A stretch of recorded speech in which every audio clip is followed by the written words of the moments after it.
Trending news Odisha आपण मानक स्वागत जनाऊँगी।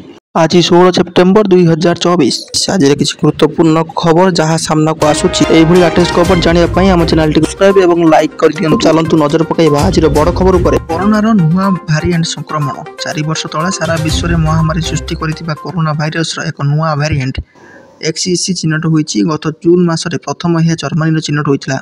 एबे यह 3टी महादेश 15टी देश को संक्रमित है।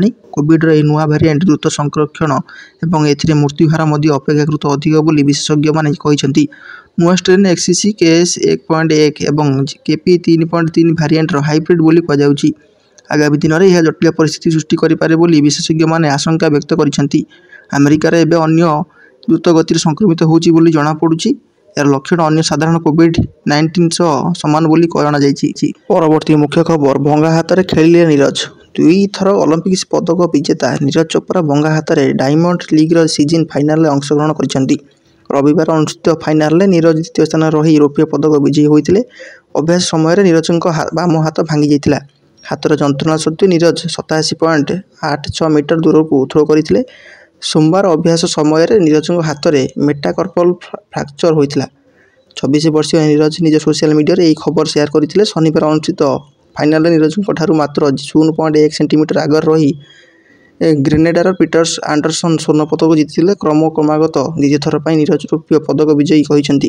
परवर्ती मुख्य खबर पृथ्वी को फेरिले 4 महाकाश यात्री। स्पेसएक्स पोलारिन डॉन मिशन सफल होईची। फ्लोरिडार ड्राए टर्टुगास द्वीप उपकूल 4 महाकाशचारी ड्रागन कैप्सूल अवतरण करिछि।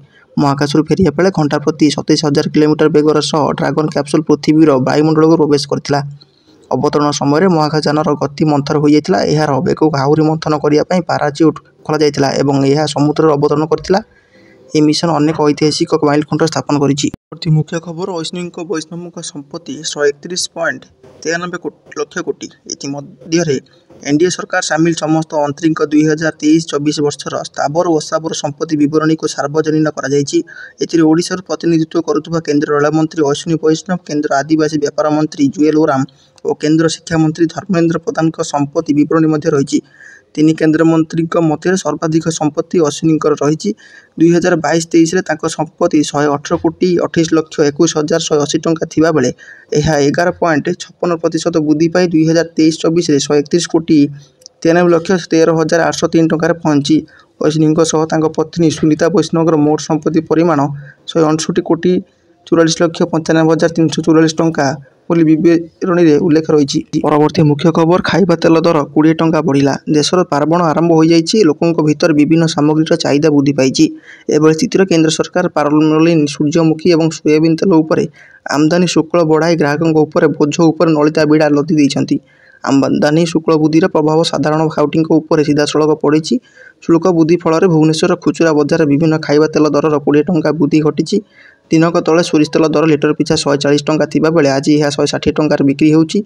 सेही बेले विभिन्न प्रकार रिफाइन तेल पूर्व लिटर पिछा 108 टंकार बिक्री हेउथबा बेले आज विभिन्न स्थान में 120 ରୁ 130 टंका भली उच्च दाम रे बिक्री होउची। परवर्ती मुख्य खबर 48 घंटा मध्य मुख्यमंत्री पदर इस्तीफा देबे। दिल्ली राजनीतिर आज आम आदमी पार्टी हट चमच सृष्टि करिछि।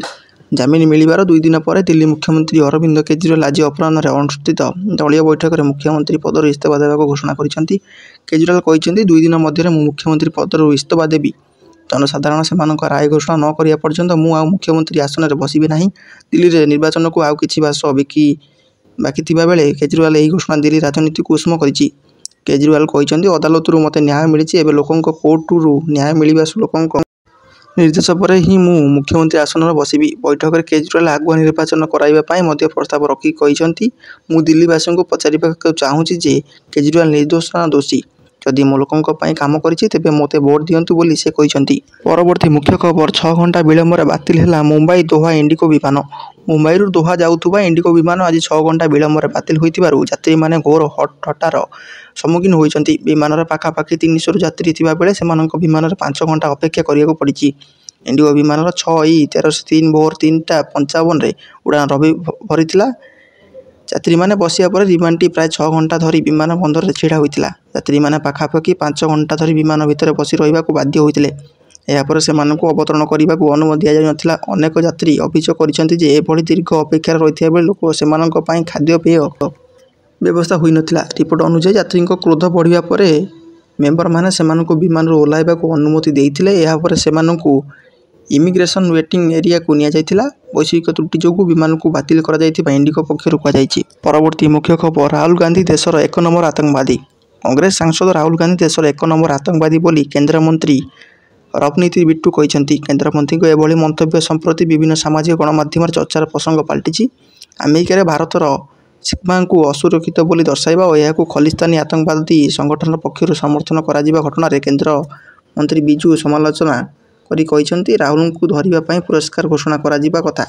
ସେ ଦେଶର ସବୁଠାରୁ ବଡ଼ ଶତ୍ରୁ। ସେ ଦେଶର ଶାନ୍ତି ଭଙ୍ଗ କରିବା ଓ ସାର୍ବଭୌମତ୍ୱ ନଷ୍ଟ କରିବାକୁ ସର୍ବଦା ଚେଷ୍ଟା କରୁଛନ୍ତି। ବିଟ୍ଟୁ କହିଛନ୍ତି, ଶିଖମାନଙ୍କୁ ବିଭାଜନ କରି ରାହୁଲ ଦେଶର ନିଆଁ ଲଗାଇବାକୁ ଯୋଜନା କରୁଛନ୍ତି। ପରବର୍ତ୍ତୀ ମୁଖ୍ୟ ଖବର, ଆଜି ବି ପ୍ରବଳ ଢାଳିବ।